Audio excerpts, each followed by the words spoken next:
first responder shows up at the executive office after getting a call about someone who isn't responsive. When they get there, they find the office door is shut and locked. After getting inside, they discover a man lying on the floor, completely still. Later on, they find out this man is Mr. Reyes. At first glance, it seems like there are no signs of life. The responder quickly checks the area for safety, making sure there aren't any threats around.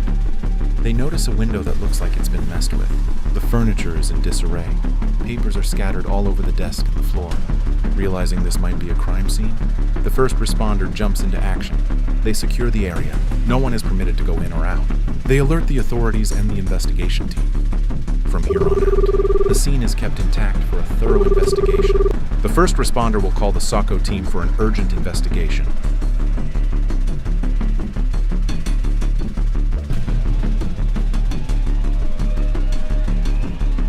Upon arrival of the SOCO team, the first responder meets the team leader at the established perimeter. Before entry, a formal briefing is conducted. The first responder provides a complete and chronological account of events, from the time the call was received, up to the discovery of the victim. This includes the condition of the door upon arrival, the method of entry used, and the exact position and state of the victim when first observed. The responder also discloses any actions taken at the scene, such as checking for vital signs, securing potential hazards, or preventing entry of unauthorized individuals. It is clearly stated whether anything inside the scene was moved, touched, or altered prior to the arrival of the SOCO team. Additionally, the first responder identifies all persons who were present at or near the scene prior to turnover, including witnesses, building personnel, or other responding units. Any observations of suspicious items, possible weapons, or signs of forced entry are also communicated in detail. The established perimeter and entry-exit control points are then explained. To the SOCO team leader, the integrity of the scene is emphasized, including measures taken to preserve evidence and prevent contamination. An entry log is presented, documenting all individuals who accessed the scene from initial response up to the arrival of the SOCO team. After the briefing, the SOCO team leader may ask clarifying questions to ensure full understanding of the situation. The photographer enters the crime scene and takes a general view for the document and also the mid-range.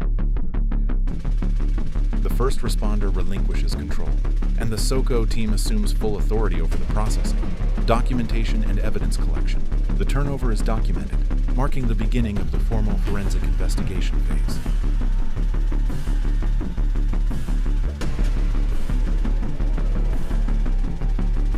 The team leader and assistant team leader enter the crime scene, following the final briefing. Both are equipped with complete personal protective equipment to ensure the integrity of the scene is preserved and contamination is avoided. Upon entry, the team leader pauses and conducts an initial visual assessment.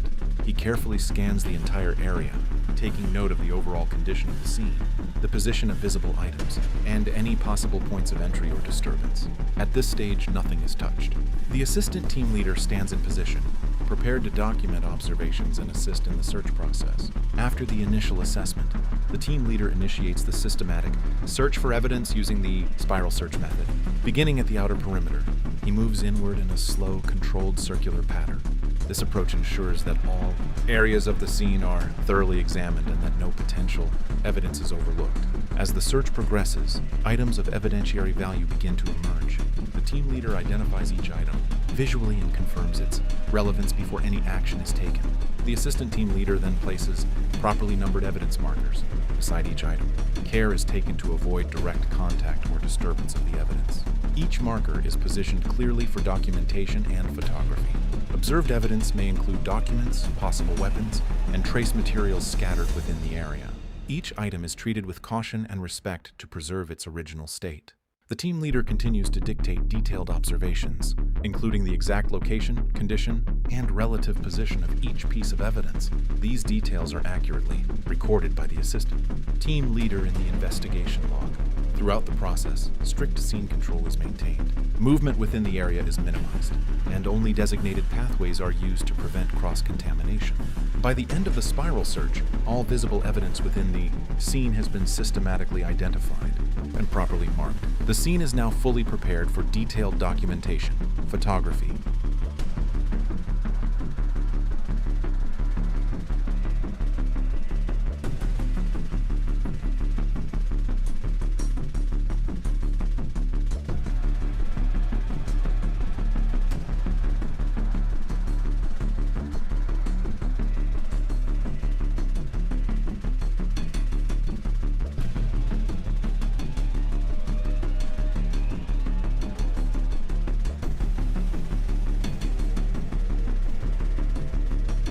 After all evidence has been initially marked, the evidence collector and the team leader enter the crime scene to proceed with proper numbering and verification.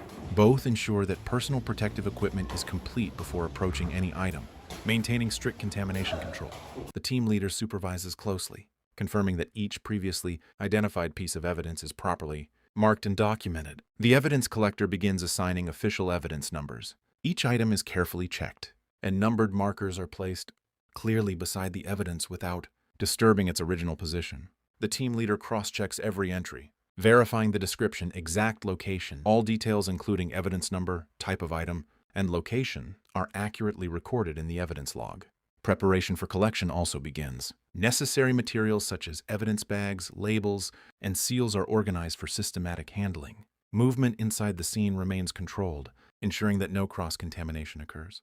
Under the supervision of the team leader, all procedures follow proper forensic standards, preserving the integrity of the evidence. Once all items are properly numbered and verified, the scene is now ready for careful collection and packaging.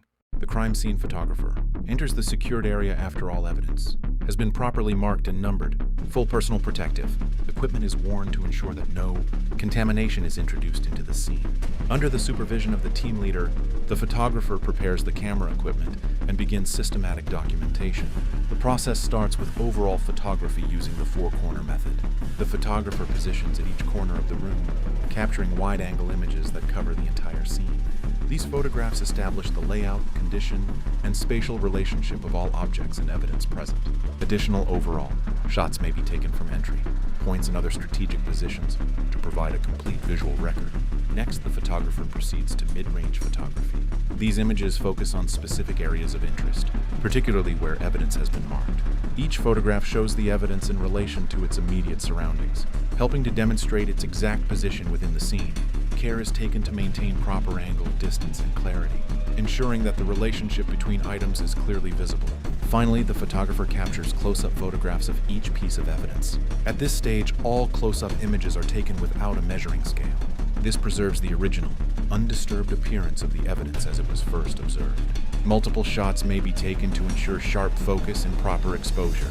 The photographer avoids casting shadows or causing any disturbance while capturing these images. Throughout the process, every photograph is properly logged, including the time, sequence, and description of the subject.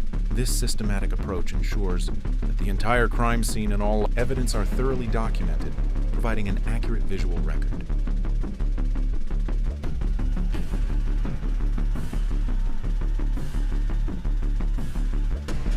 Following the initial documentation, the measurer, together with the assistant team leader, proceeds to conduct detailed crime scene measurements.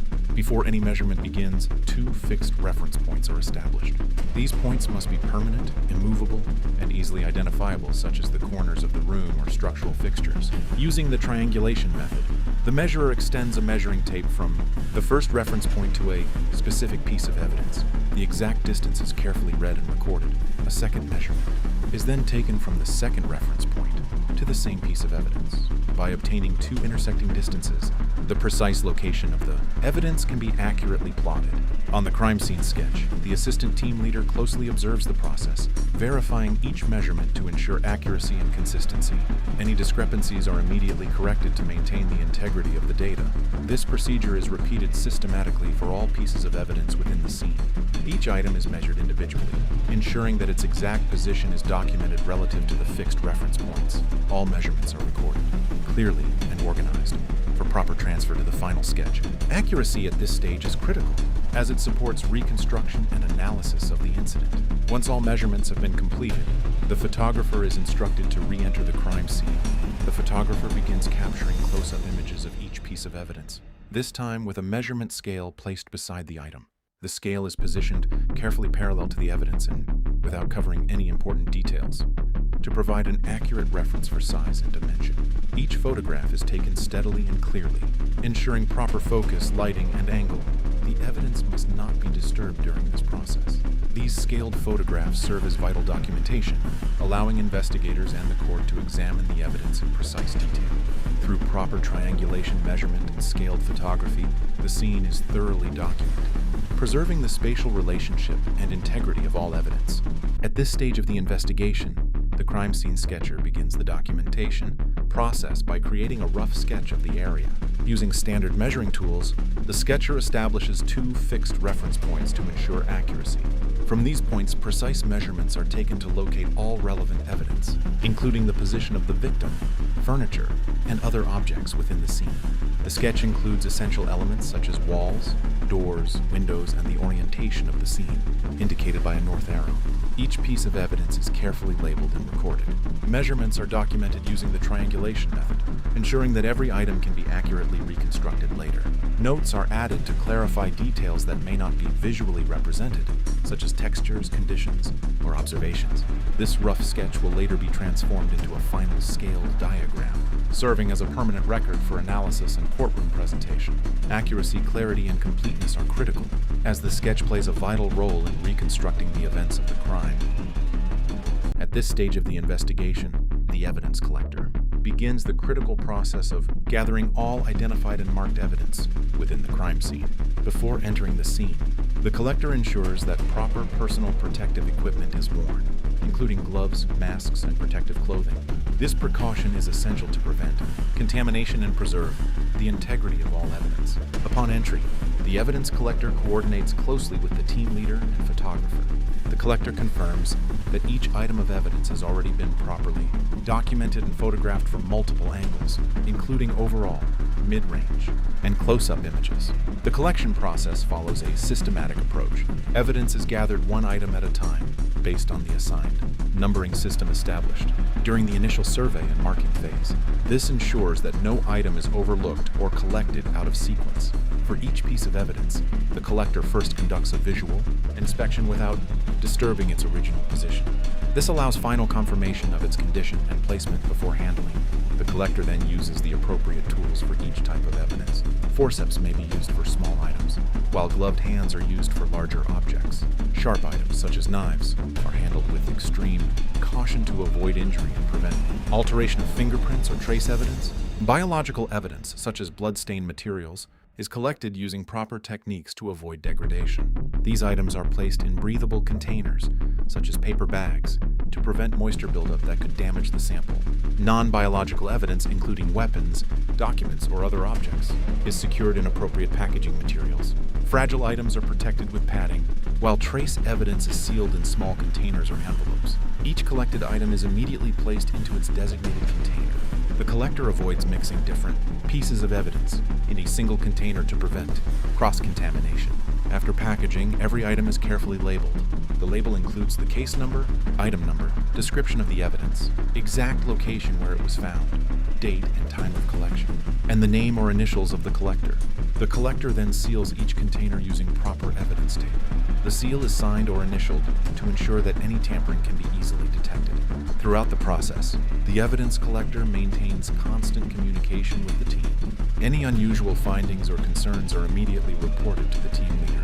The chain of custody is strictly observed at all times. Every piece of evidence is documented in the evidence log, recording who collected it, when it was collected, and where it will be transferred next. Special attention is given to trace evidence such as hair, fibers, or glass fragments.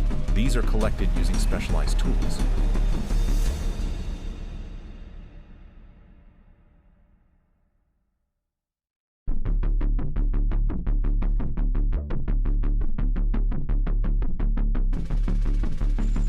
At this point, the evidence collector carefully gathered a 3 sample of the saliva in the mud and put it in a paper bag to avoid moisturing.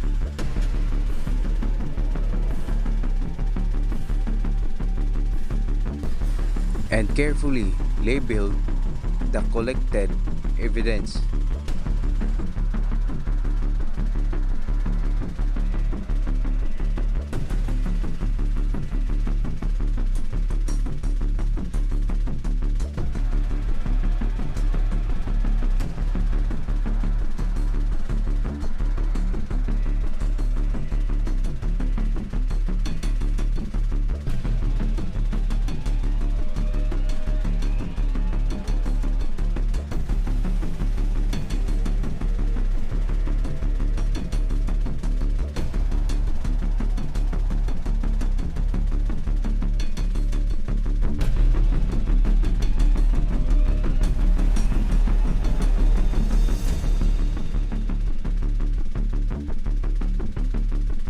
this point, the evidence collector collects the firearm or the pistol and carefully remove the magazine, put in the table, and show clear.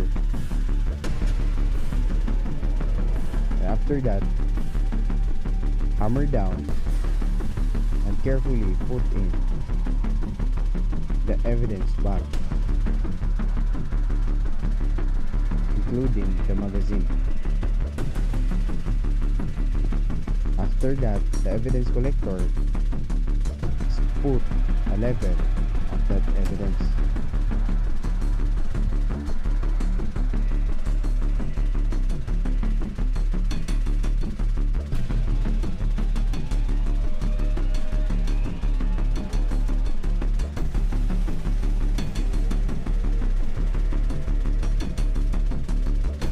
At this time, the evidence collector collects 3 samples of the semen.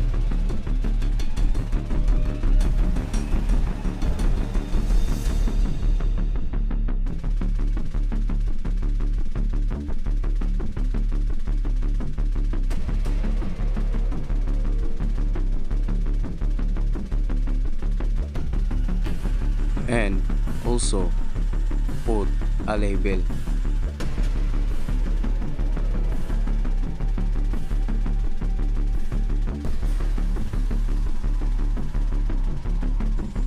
The evidence collector always collect 3 samples of each blood or for swab evidence.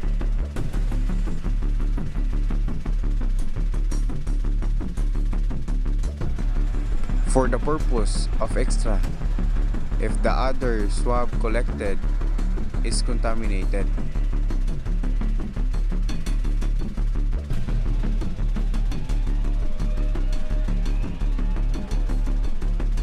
And also this time, the evidence collector collected a blood stain on the mouse.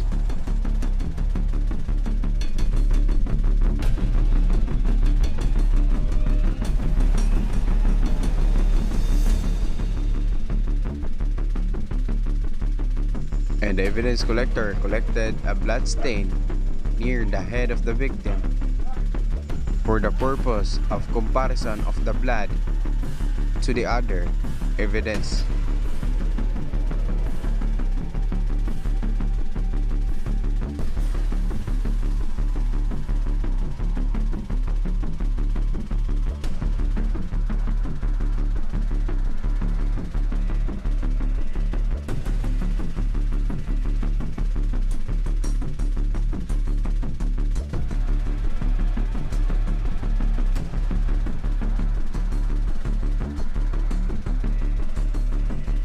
The evidence collector carefully removes the trash contents one by one.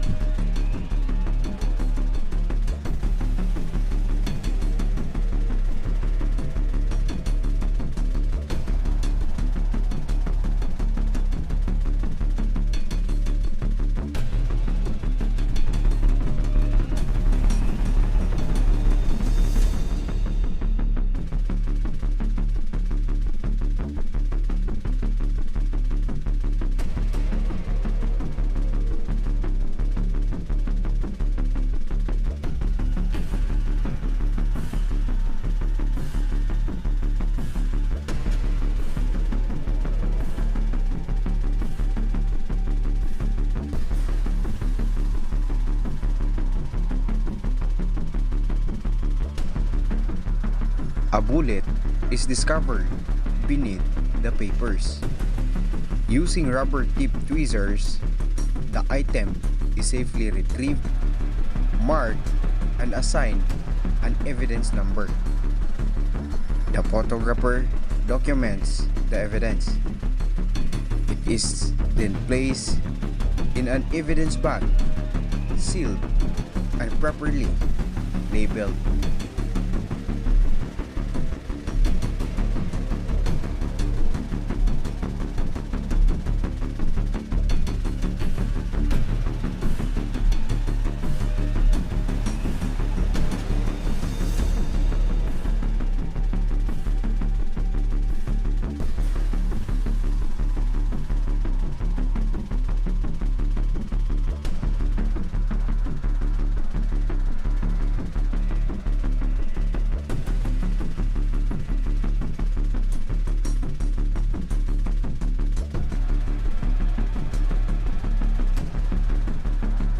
The evidence collector placed all gathered evidence beside the victim's body for documentation purposes.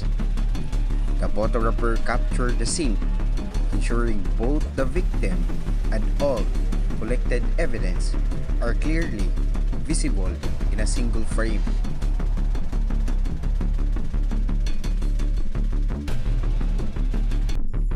The team is systematically prepared the evidence inventory table to ensure proper documentation of all the collected items.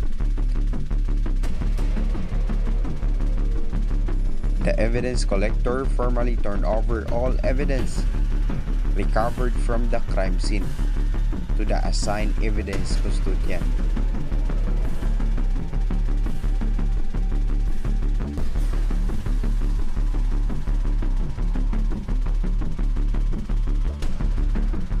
Upon receipt, the evidence custodian conducted a thorough verification of every item, carefully checking its description, condition, and corresponding identification number. All evidence was meticulously recorded and entered into official evidence logbook to maintain accuracy and accountability. This procedure ensures the integrity, proper tracking, and legal admissibility of all evidence throughout the investigation process.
The team conducted a final survey of the entire crime scene. All areas were carefully re-examined to ensure that no evidence was left behind. The condition of the scene was verified, and all collected evidence was cross-checked with the documentation and inventory records. This final inspection ensures that the scene was thoroughly processed, properly documented, and ready for official release. So, naagisayop sa crime scene. Muragihan ay jud ko. Ang placement sa kutsilyo kay dili natural. Ang pusil gitaguan wala natagap.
Business is business.